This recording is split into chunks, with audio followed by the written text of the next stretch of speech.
These other opportunities where Vince, I think, would be a little bit more like, that's, they're the enemy.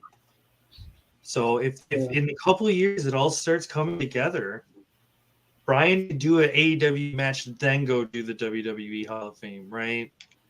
I feel like it comes. I don't really know who else there's left for him to go against. I feel like he's done everything in WWE, really. I mean, maybe go against. Well, no, he went against Walter, didn't he?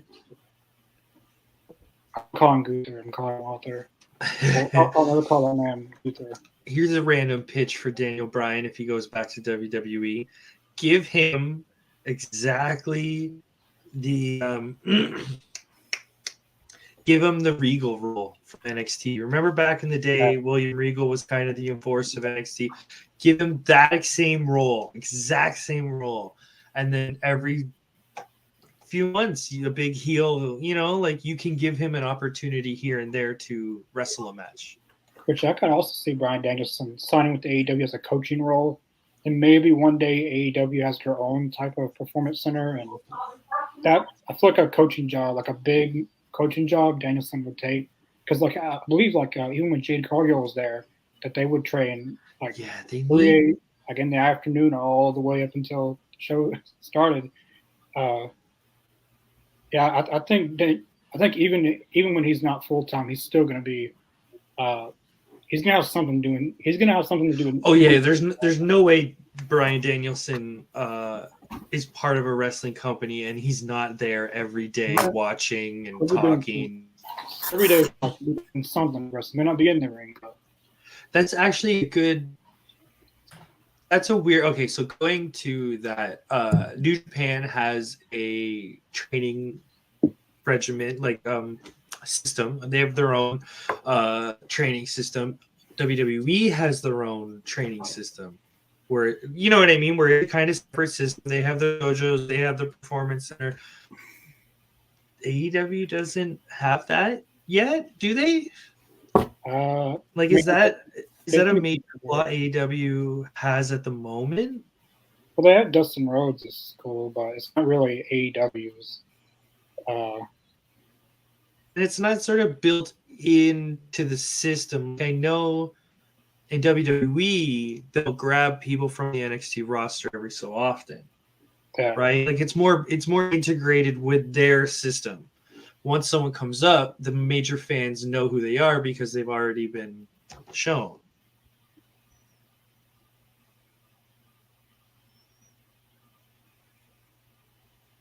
Hey everyone, how's everyone going? How's everyone doing? Welcome to episode 28 of AEZ. Right, and just thanks to Connor and Paul for that clip there, and we can also bring that up when Connor comes back of what we think. Is will AEW have a farm system, so to speak, going on? But you know what? It's a great night. We're going live again today, this week. So thanks for tuning in. We all really appreciate it. Siren, how are you this week? I'm doing absolutely awesome. Thank you so much for asking. Great. Amer, how you doing so far this week, sir? Doing well. We had family day here in Ontario yesterday, so I'm a little bit more relaxed than usual. Long weekend went by way too fast, so. I did celebrate it with you as well. Oh, that's right. Ontario. Adam, and how are you? Did you celebrate a holiday? I know it's like President's Day or Washington. It's President's Day, but I was pretty much gearing up for my first day of work today with my new job. I'm a little tired, but it was definitely a fun day. So, but yeah, no, it was President's Day yesterday, so a lot of kids did not have school, and so the girlfriend's youngest daughter kind of stayed over with us an extra day. So, and they got to watch a show together, and I was on the computer and my booklet for my new job. Hey, I get it. You know what? I started a new job beginning of January, and yeah, it is mentally exhausting learning from scratch. So I can definitely appreciate if you're feeling a little bit drained, but we'll try and keep you perked up. So as we kind of changed up our format, we started last week, kind of looked at kind of go around the horn. What did we think as our wins for the week, whether it be from Dynamite? I guess it was only with Rampage this week because Collision wasn't on due to the NBA All-Star Weekend. But and then we can talk about, and Amer's always got a little story from his experience. Within the old 90s realm of the WWF. So it's always fun to hear some stories. And maybe we can chat about some of the things that we didn't quite like or maybe didn't sit well in the world of professional wrestling. And then, as we mentioned last week, we'll end off with our little segment paying homage to the Canadian wrestlers, since this is a Canadian version of All Elite Zone. We'll do our top 5 Canadians, whether it could be retired, deceased, or active currently. It's all on the table for that. So we'll just hop right into it, guys. I thought this week's Dynamite started off with a bang, and not much necessarily maybe the story to build up to it, but great so far. When we had our favorites, obviously the one who always likes to start the show, Jon Moxley, and taking on Dax Harwood. I thought it was a great match. I think it was a match that everyone's been waiting for. I think it's a match that these guys were waiting for. Similar styles, hard hitting.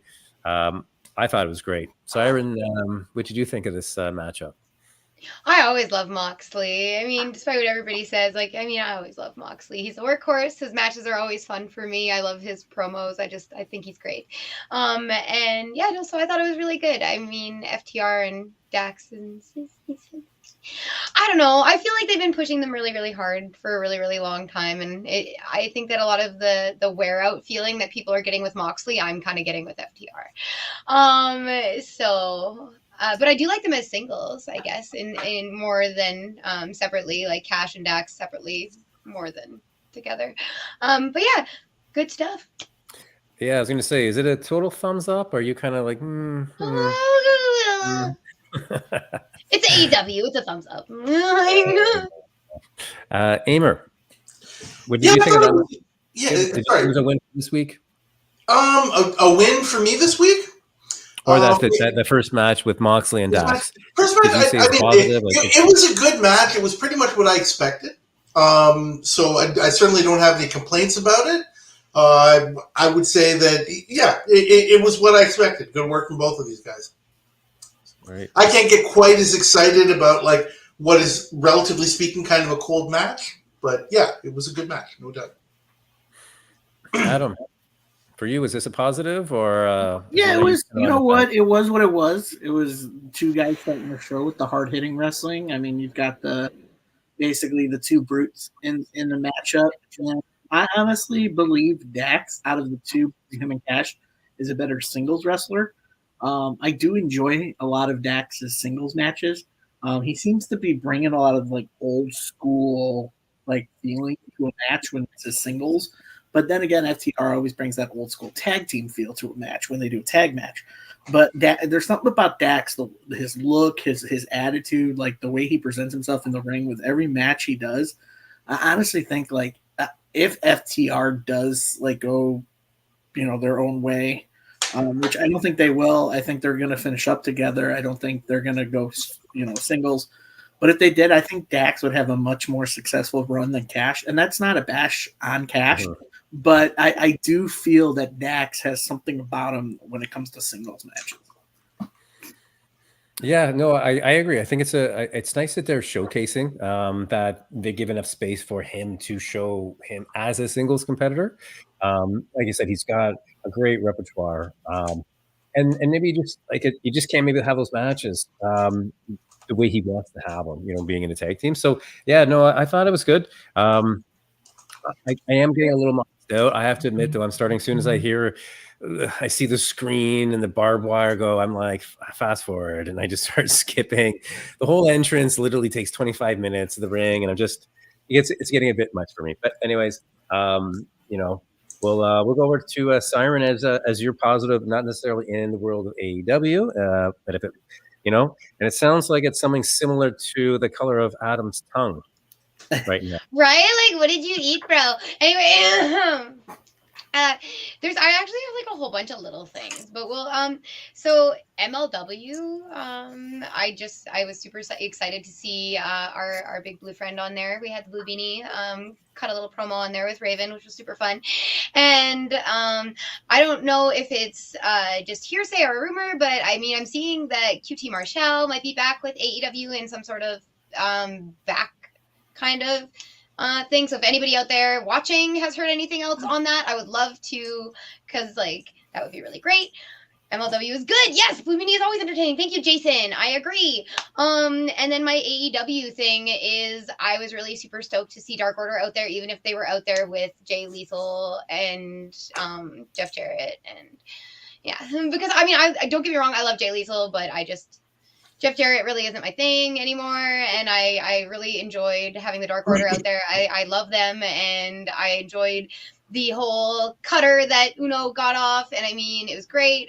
I miss them being super awesome. I'm sad that they lost.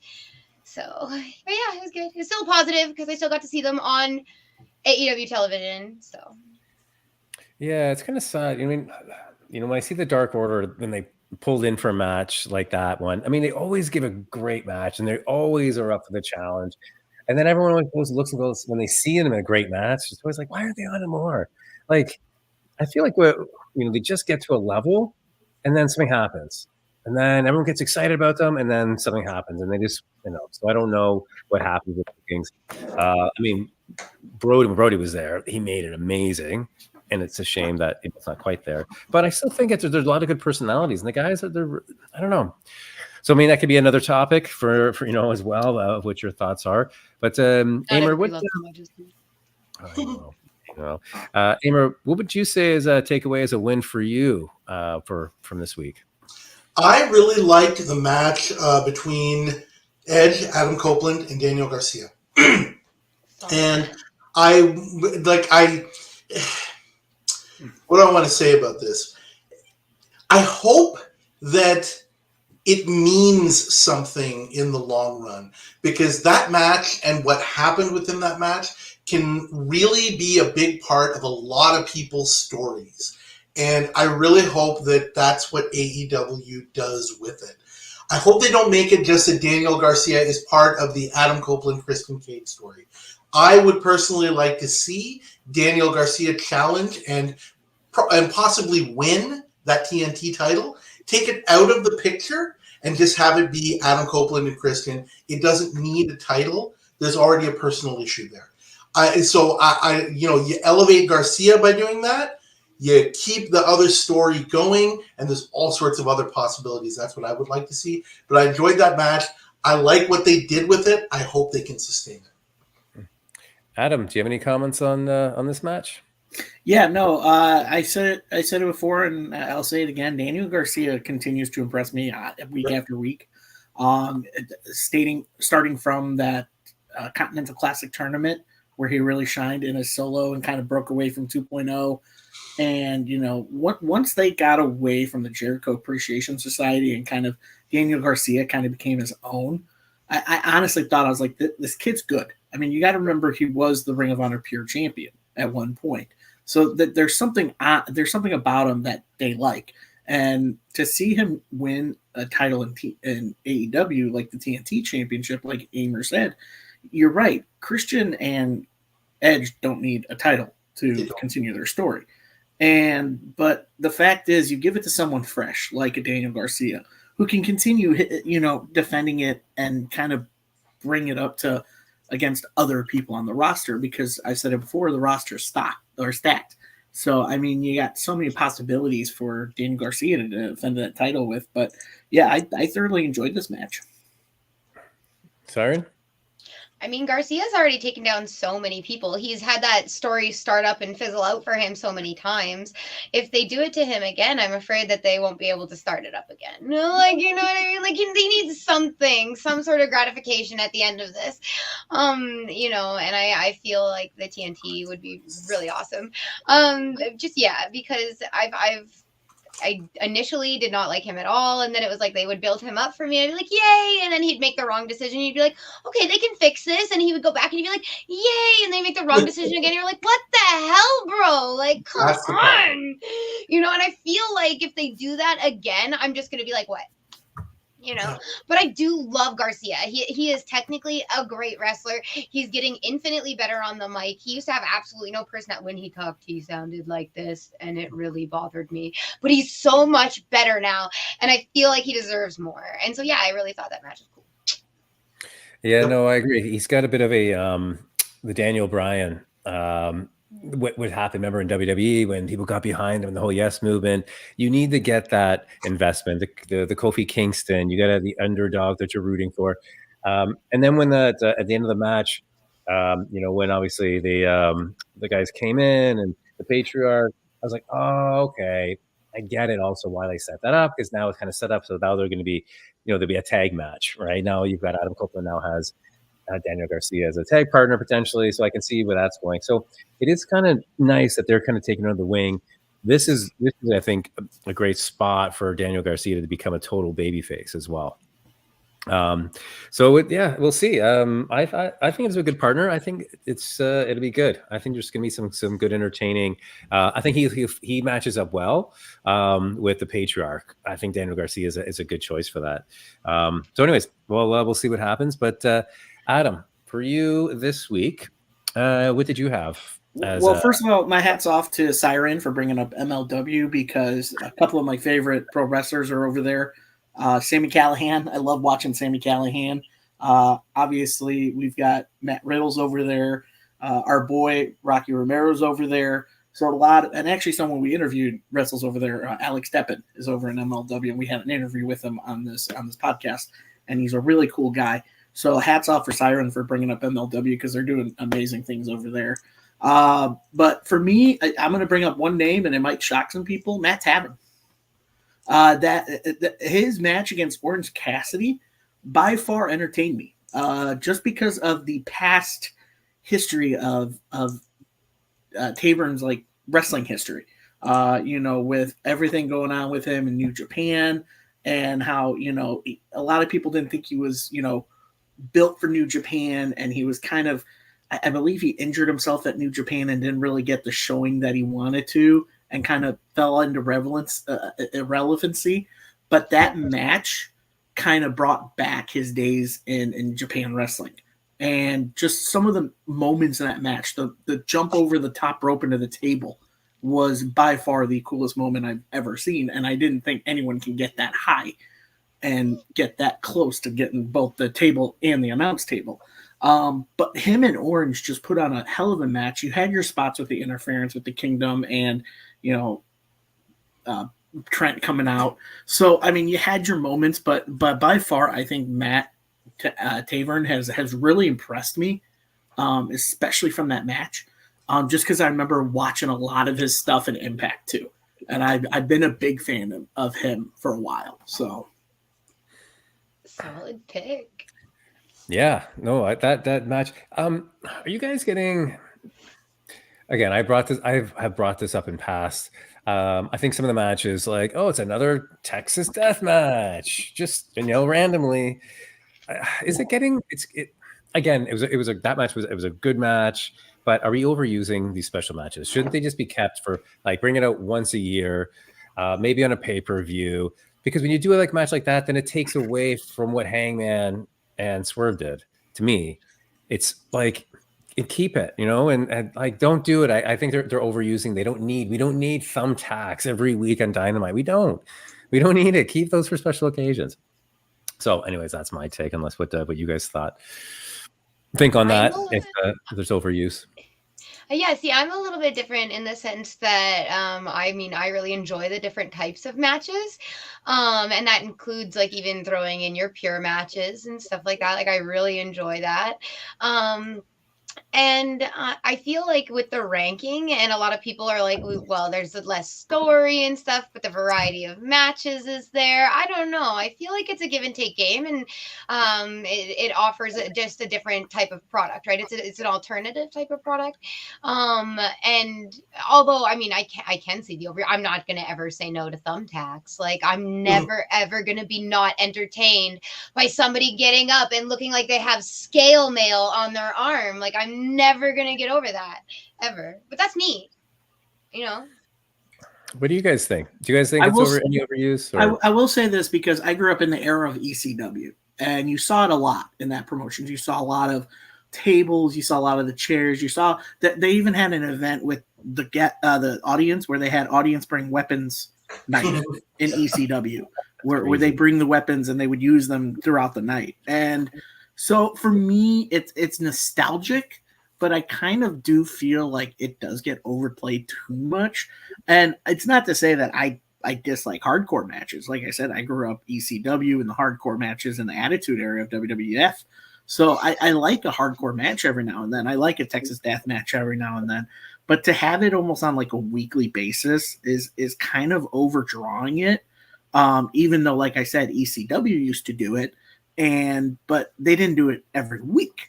You know, there's still some solid matches. There was some lucha libre in ECW on some TV episodes, but yeah, I think maybe pull it back a little bit, but keep doing it. But well, you know what I mean. It's just like don't overdo it. I feel like they've had such varying degrees in their matches, though. Like, you can look at each individual, like, let's say the Texas Death Matches. And yeah, you had tax in this one, but it wasn't no, like, spitting blood in the air, crazy Texas Death Match. I mean, I don't even know if you would classify it. Would you classify that as a Texas Death Match? So you're saying this is like a Texas Death Match light? Right? Like, I mean, it may you like, I don't know, like maybe they're overusing the title of it, but like I don't mind the hardcoreness that has been happening. I don't mind the tables. I don't mind the, and if I see Thumbtacks every week, there's 3 different shows, 4 if you count ROH. There's 3 different AEW promotions, though. If I see Thumbtacks on one of those promotions every week, I am not going to complain. Now, again, maybe the overuse of Texas Death Match. I will agree with that. Gotcha.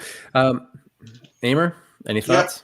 I was going to say something similar to what Siren was saying.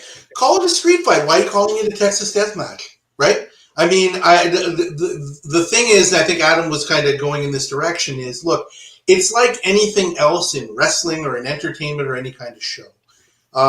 Ideally, you want to tell a story, and I don't like really this. The action was great, but I don't like the story that this match told. I think it was just, let's just throw stuff out there for the sake of throwing it out there. What did it mean in the end? And when you do that, you're either using things like a Texas Death Match. Either it can be, a useful prop for a match or a useful backdrop, or it's a crutch. And Adam is kind of alluding to that you want to walk that fine line. If you're going to use it as a crutch, it's bad. If you can incorporate it and make it mean something, and I think I've already said, use that verbiage once, but darn it, like, okay, so what did this match mean? It was a good match. But now what with these guys?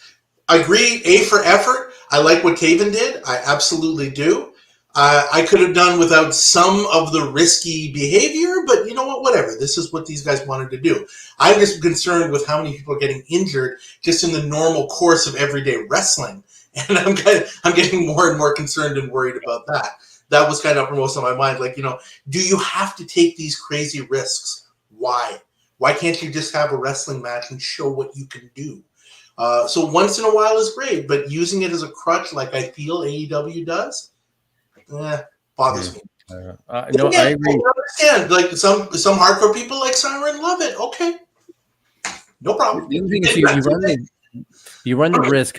To your point, Aimer, is when you do it so often, everyone else needs to keep on up winning, right? That's Yes. the thing you hear this That's with exactly it. matches. They're always like, we need to up it. So every Right. time and that's where the level of danger starts really heightening, right? So and that's when someone's gonna get killed, unfortunately, sometimes. And that's what I worry about. Yeah, absolutely. And you know, it's bad enough in WWE where people are getting injured just because of random unlucky crap. But you know, I really do worry that in AEW somebody's going to have something really serious happen to them. Not their own fault, even just something fluky. But you're practically asking for it sometimes. You Absolutely. know, And you know what? And that point kind of leads into my next kind of like thumbs up, a little bit of a thumbs down. It was the match on Rampage, and actually this was Rampage. Rampage actually was really good, and I don't know if it was because there wasn't going to be a collision, so they kind of jam packed it. And it was like the first Rampage I watched solely, and I was really enjoyed it. But the match between Jeff Hardy and Sammy Guevara had some great spots. Again, you knew there's a lot of history there, and Sammy's been wanting to do this match since he's a kid, so he wanted to emulate some big spots. That big one again, he did the swan dive, I guess, off the top of the huge one, the big ladder there, smashed through Jeff. But I'm gonna have to say the thumbs down part was watching Jeff get knocked out and broke his nose again on that. And again, you could see Sammy knew it when he came down. When he was celebrating, he was like, he was kind of like so doing disappointed. this, like, because he kind of knew, like, fuck. Oh right, gosh, so, you could see it. He was disappointed in himself. It was bad. Yeah, Siren, how did you feel about this one? It was an absolutely stellar match until that point, in my opinion. I was having a really great time with it. It was awesome. I was entertained. There was a couple moments where I was like, but like they always saved it. It always looked good. I felt like they had really great chemistry. They must have spent a lot of time together, which is another reason why I feel like he looked so bloody disappointed. Because like he's supposed to be all face, and man, did he ever look like a piece of crap after. And not like, but you, like, I don't know, I'm an energy vampire, like, and I could feel the radiating, like, I feel like a giant piece of garbage right now, and I was like, oh man, that sucks so hard. So yeah, like Beamer, what do you? Really tough to watch. I don't know. I looked at it and I kind of said, it is what it is. But it just kind of highlights. I was thinking the same thing that I just basically kind of said. That you know what, like this should be a sign. You're taking enough risks as it is. Just getting in the ring and doing what you do. You don't have to go beyond that. You're not doing yourself any favors. You really are not. And it's a real shame. I hope that Jeff Hardy rebounds quickly. Adam, was this a thumbs up or a thumbs down for you? This was definitely here's my thing I have with Jeff Hardy. I love the guy, but he's not 20 years old anymore. No, he can't do what he can do anymore. It's the same, even though I love him, it's the same with Sting. I love Sting, but some of the spots he takes of jumping off a balcony and going through tables, he shouldn't be doing that. I mean, it's the all honest truth. And it's more of a safety thing. And this goes back to the post-media scrum with Tony at World's End. I think it was World's End when he said we're one of the safest promotions. And I'm like, then you need to prove it. Because you have these guys, yeah, sure, they can come up with match moments and everything like that. But you have to be safe about it. And Jeff and Sting, some of these guys who are pushing that upper echelon of can't do what they could do when they were 20 or 30 years old, need to kind of cut back. I mean, we've seen it where matches kind of work between an older vet and one of these young guys where they can pace it. I think I go back to the Jon Moxley Jeff Hardy match where there was moments where Jeff was stumbling around and I go, I don't know if this is part of the match or Jeff really is just like hurting because he can't do what he can do anymore. So every time I watch a Jeff Hardy match, I cringe now. Back then I was like, cool. No, this is cool what they're doing. But now I'm like, he's older. He can't be doing this stuff. And I did see it in Sammy's face when he's like, oh my God, like I feel bad. Like this could have been avoided. And you kind of go back, hey, can we change the dynamics of the match a little bit? And that's what I pretty much take back from it. Right. Yeah. Siren, was there any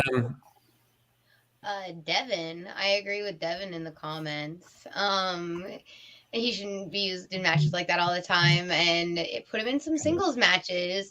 I agree. I think it would be absolutely amazing to see either of the Hardys in some single matches, but especially Jeff. I really think that he deserves to come back and have like a nice singles run. He was a phenomenal singles wrestler. Like, I don't know. And everybody wants Willow.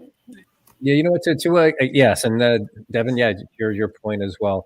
I actually think what they're doing is they're building this up for a heel turn. You've already kind of seen little things here and there, the towel, the choke out with a towel, the FUs. So there's been some slight things, and the fact that he's been losing, and they're making. If you look at the commentary, they're also bringing that up, like just kind of on a bit of a losing streak here, right? So they're purposely going to plant those seeds that he's just, especially this, he's maybe even more. If he actually broke his nose when he comes back, he's going to be like, F this, I'm out for and just go into full heel mode. I think that I have a feeling that's where it's going, and I'd totally welcome it. I think it's time. I think Jeff, we need to see that side of him again, especially at this stage. I think I'd be ready for it, and then get him. Yeah, to what you guys were saying, put him in some normal matches, and he'd go on a bit of a hot streak, go on a bit of a win streak, end off on a good note. I think something could really work for him for this last Swan Song. Blue meanie. It was from my flavored water that was a blueberry raspberry, so that's why I had the blue tongue. I look like Liv Morgan. Oh, was that one? Was it the blue raspberry? My little rant for this week is on these products. I don't know why all of a sudden blue raspberry has become an acceptable flavor as a fruit. There's no such thing, and it's everywhere. I don't know. That's my. It's been there forever. Blue raspberry is one of my favorite flavors in the 90s. Do you want to know why it exists? I can tell you real quick. Go ahead. There was too many red flavors. You had cherry, strawberry, whatchamacallit, and then they were going to do raspberry, and so they made raspberry. Watermelon. Watermelon uses red. Raspberry. Yeah, or pink. But so they made raspberry blue. It's not blue raspberry. It's just raspberry, but they made it blue. That's it. There you go. I'm sad everybody missed my joke. I said snozberries. Oh gosh, you Adam. Yep. I mean, I guess those were pink. Yeah, Siren, I know you brought up a couple of different storylines at the beginning. Which other one? Is there another one from this past week that you would take as a thumbs up or positive? Up? Not really much else to choose from, is there? Well, I'll there's one thing. Oh, go ahead. I was going to say a win for me, and I was actually impressed. It was the Don Callis interview with Renee Paquette, and basically saying we're going to take. There's no other competition, and I was very surprised at this when they announced that they're going to have Will Ospreay fight Takeshita. Within the family. I actually thought that was a great thing, and I'm actually really curious to see where this is going. Is this leading to something that maybe like Ospreay is going to be on his own and he's not going to be part of the family? I'm actually really intrigued by this because what's going to happen, and I think it's pretty cool. You haven't really seen it too much where you have a family willing to fight each other, which is pretty cool. I don't know what you guys think. I took it as a win, anyways. It's a positive for me. What do you think, Siren? I mean, aside from like the Blackpool Combat Club, I wouldn't really call them a family. But yeah, you don't really see too much infighting, I guess. So that is kind of neat. I don't know. I'm tired of Don Callis and the Don Callis family, so I hope this kind of implodes the entire thing. Then that'd be really cool. Let's do something crazy. I don't know. That'd be great. Adam, how do you like this when this announcement? After it happened, Will Ospreay tweeted out, "Nothing like a good family feud." Something along those lines. He's like, nothing like a little good family competition or something like that. That's fun. Again, I think this is gonna be a really good match. Takesha is he's on another level, man, and him and Ospreay are gonna put out a banger. I think it might be one of the best matches on the card.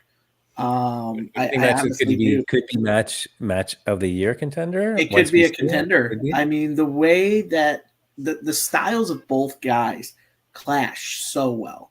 I was shocked that was the match announced because I could have sworn it was going to keep going with Chris Jericho versus someone else in the family. And I'm like, good. We're doing something different where it's Takesha and Will Ospreay because this is a good debut match for Will. Well, not debut match, but his new contract signed with AEW match. His first one on pay-per-view for them this year. I think this is where, I don't know if he takes the loss here, but then again, I don't know who takes the loss in this match. I mean, because both guys are kind of on a roll. So, I mean, I don't know if it's going to hurt either one of them for the loss. All I know is just going to be a really good match. Well, we all know who's the real winner in the match. Good old Don. Like he said, us. Doesn't matter. We win. The Don Callis family wins no matter what. And thanks for the comments, guys. No, that's great. Emer. Luger. Yes. I don't know. I have a different take than you guys, and I hate to kind of sound like a broken record, but it's like, okay, they're going to have a great match. I've no doubt they'll have a great match. Okay, but then what? And I'd like to think that there's some kind of story here. I don't see it yet. I'll give them the benefit of the doubt. To me, it seems kind of like a sign of creative bankruptcy in a way. Like we got nothing to do. Okay, let's have a dream match. All right, okay, let's have a dream match. There's nothing wrong with that.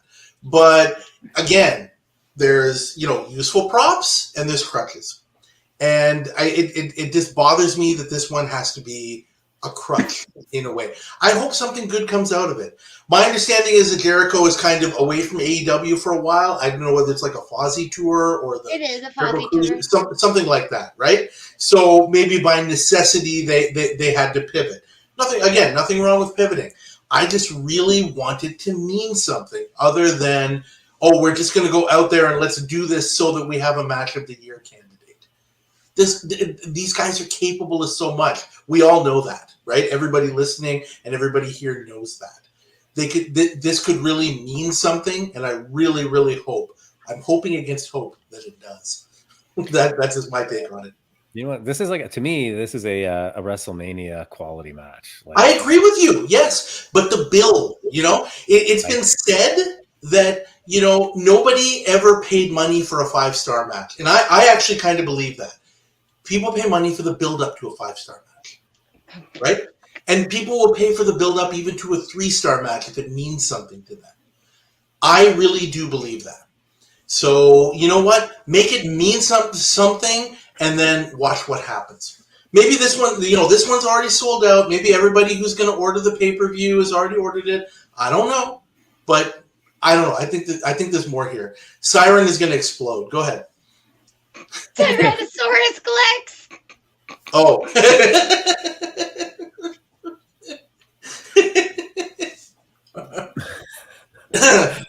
I missed you, Tank. Yeah. Thanks for joining, bud. Miss ya. Hey, buddy. Yeah, good to hear from you. Good. How are you doing, Tank? Yep. Good stuff. You know what? Well, on that note, we're going to pivot over to Emer. Do you have a little story for us for this week? Sure. Go ahead. Yeah, I was thinking about, some of the other people that I had met, during my time at the WWF, which became WWE Canada office. And I remembered because I was watching one of his podcasts the other day, or his YouTube videos, I should say, which are excellent, by the way. Maven, if you recall him, Maven Hoffman. And I did meet him, and I actually was able to sit down because he was waiting for somebody, a car or something like that. And I actually was able to sit down with him for about 20 minutes or so, and just talk to him. And I remember him talking about, man, I'm just so excited to be here. I think this was like pretty soon after he had won Tough Enough and joined WWE, and he was still kind of in training and that kind of thing. But he had some matches. He'd been on TV. And I asked him, like, what are you looking forward to the most?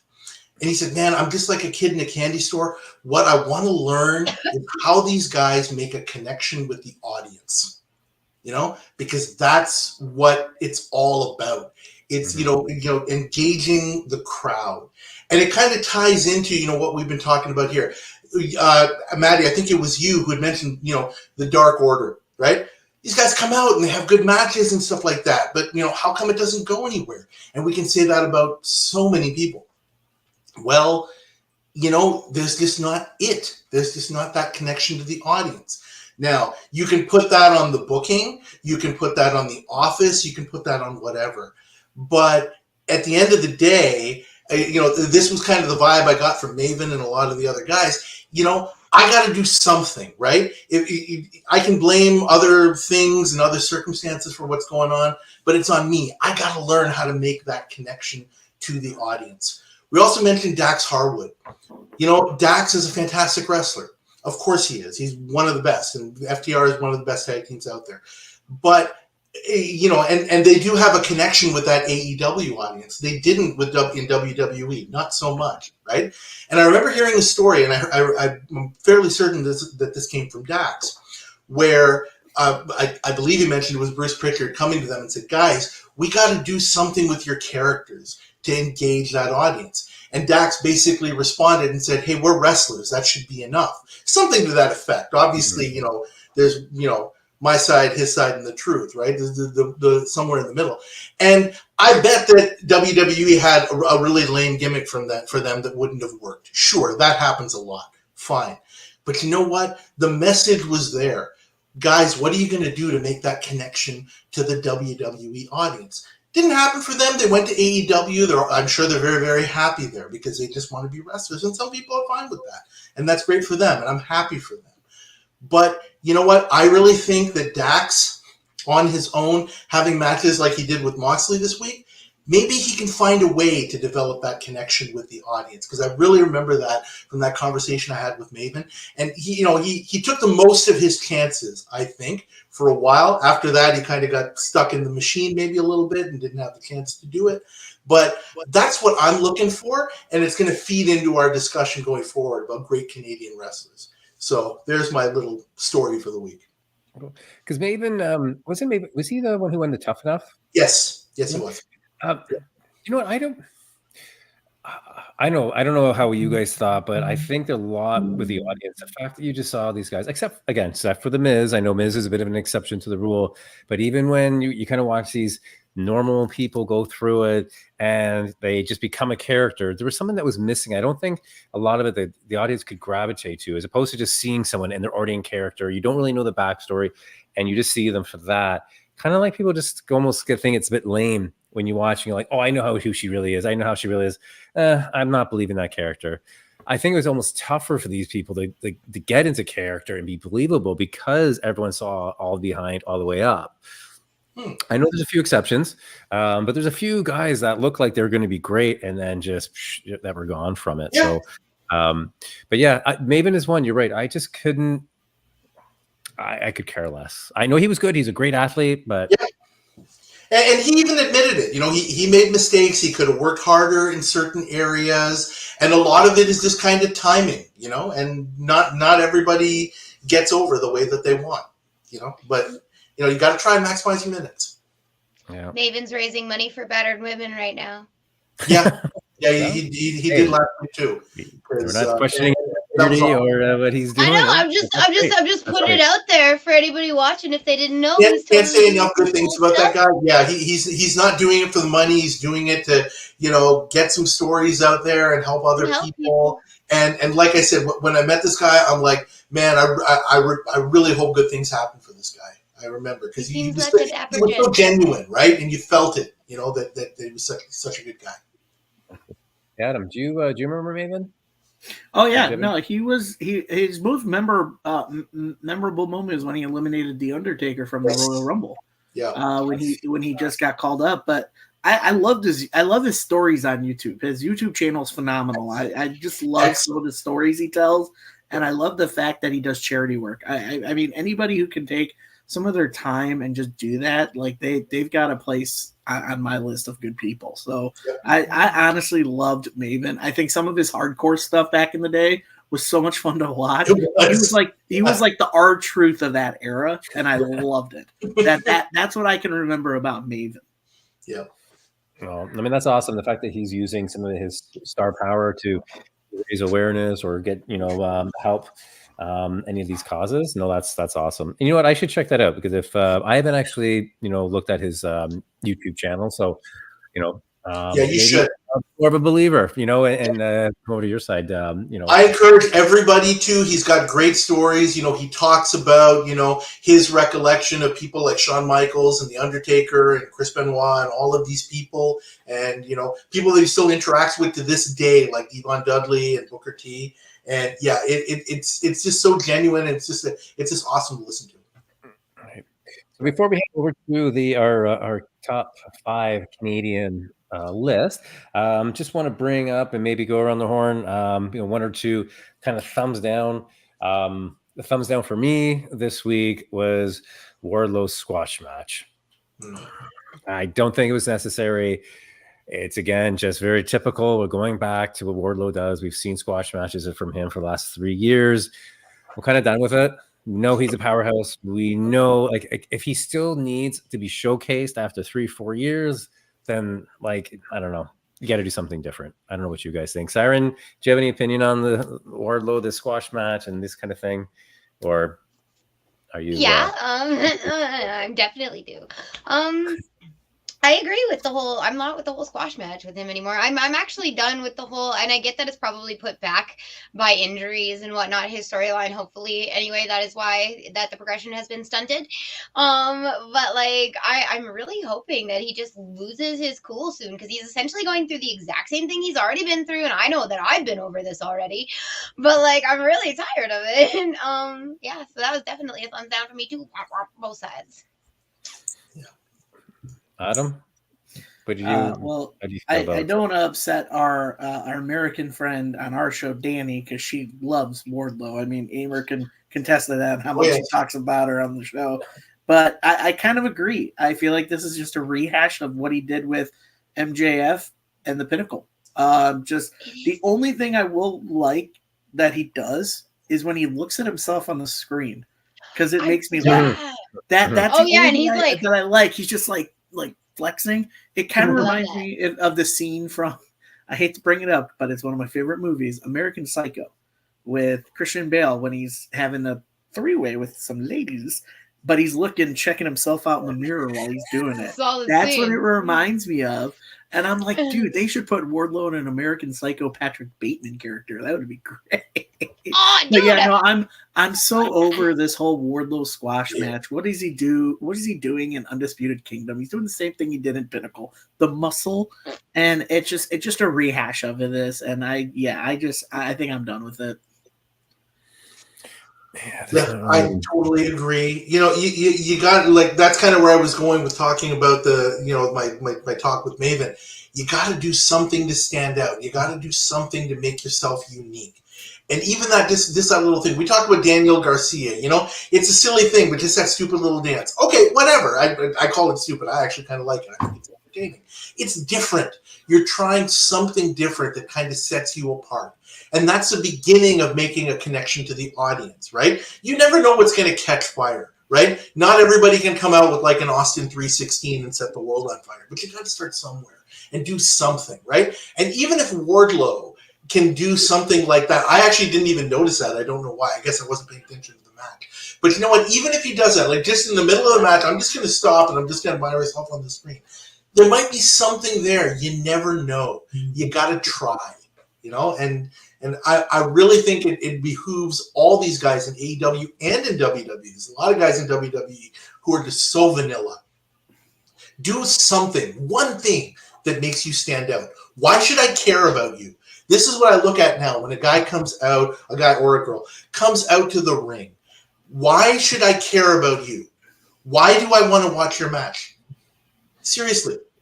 Make me care. Make it, I say make it mean something. Make me care. And, just that little thing. Daniel Garcia comes out and dances a little bit. Okay, all right, I'm interested. Go ahead, let me see what you can do. But if a guy just comes out and just says, yeah, I'm a big jacked up dude, why am I supposed to care about you? You know, like, yeah. You know what? If they found, because I think a similar path, and sorry, I didn't mean to cut you off there, Emma. I kind of saw like if you do a comparison where the same type of physique, big, like if I compare it to a Bobby Lashley, where you're kind of like, where's he going? Where's his personality? But they managed, and Bobby Lashley managed to get over, came up with a great character, great faction. I do agree, Adam, that if you're going to do this, the Wardlow, I love the pose out. If you're going to go with, just make him super cocky and super arrogant. I'm fine with that. Actually, can I find a lot of humor in that when they just start do more flexing? I like that. Just go with it then. If that's what you're going to do something completely different. That bouffant to the hair is just going to get bigger and bigger. So it's great. So I love it.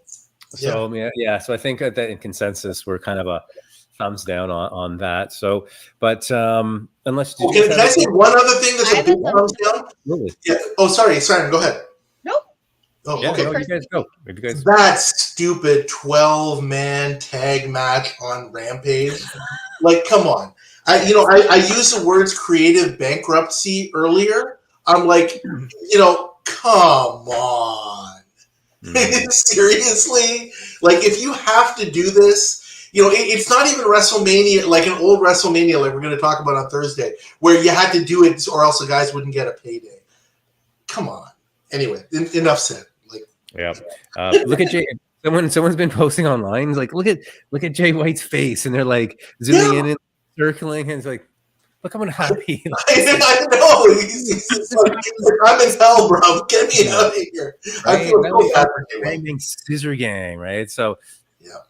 Yeah. I mean, Davis, you're not wrong with some of these bookings. So, but Siren, so you were going to say? I had another down. My other down was Queen Aminata taking the win over Anna Jay. Yeah, that was a little surprising.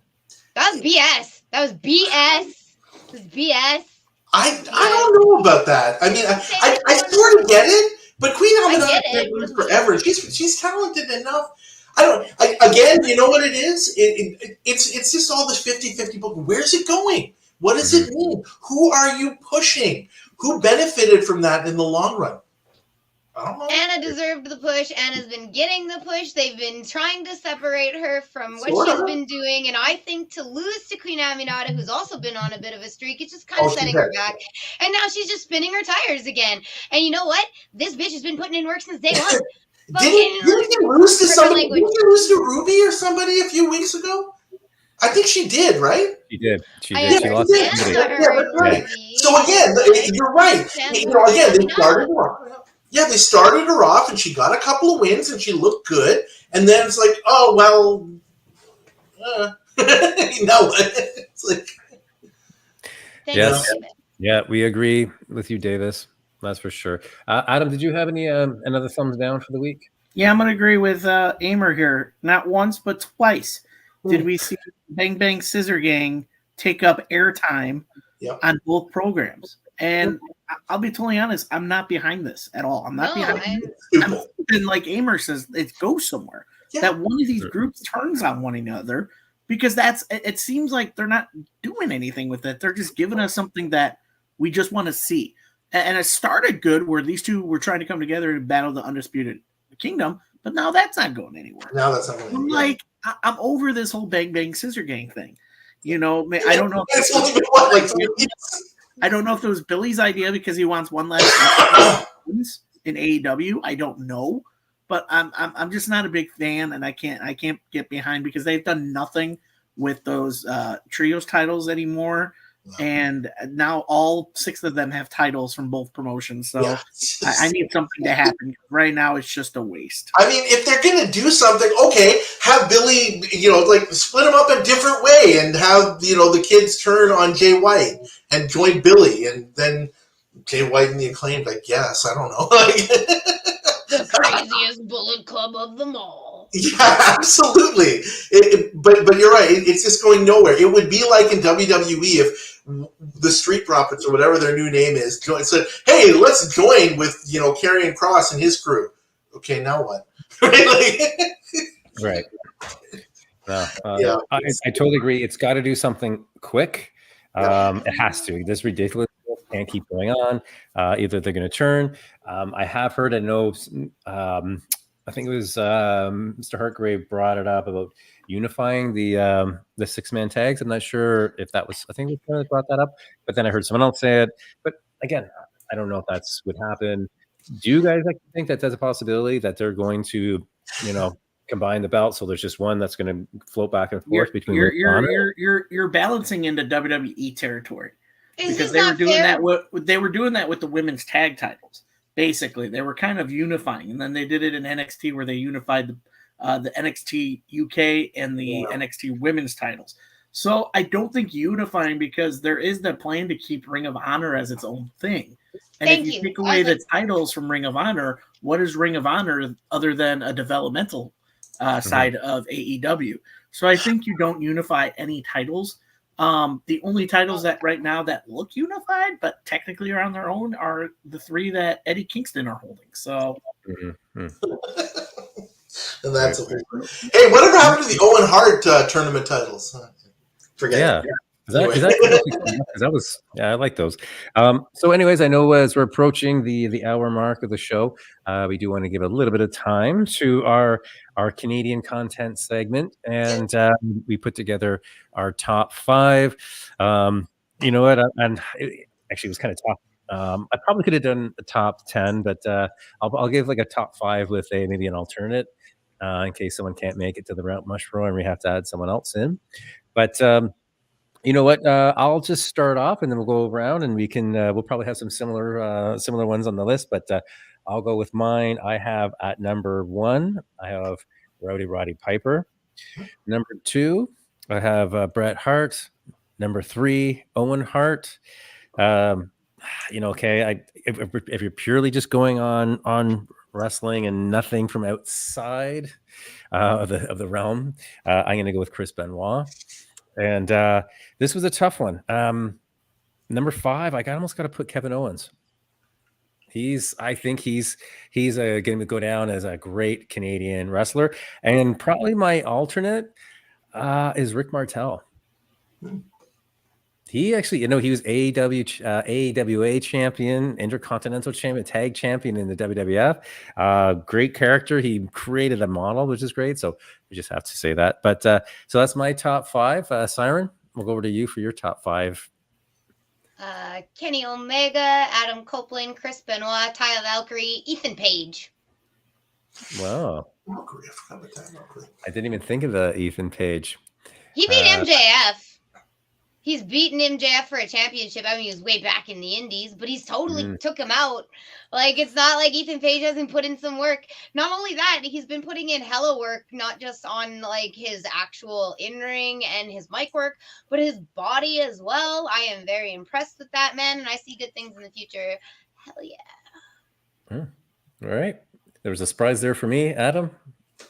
How's your list? This one was hard because I had a lot of good Canadian wrestlers on my list. It was kind of hard to like bounce them around just because I grew up with like a lot of Canadian wrestlers watching them, even today, But I have to go with my list of number 1, Roddy Piper, number 2, Owen Hart, number 3, Chris Benoit, number 4, Bret Hart, and then number 5. It was very hard to choose, but I'm going to go with an outside here just because I love his style. Is Josh Alexander.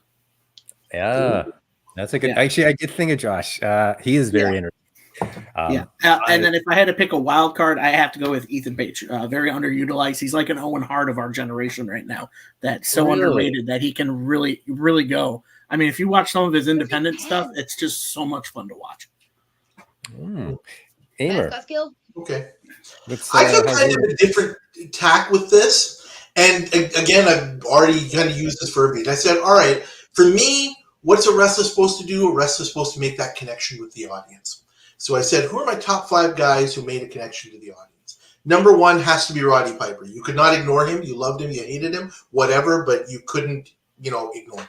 So connecting with the audience, he has no parallel among Canadian wrestlers.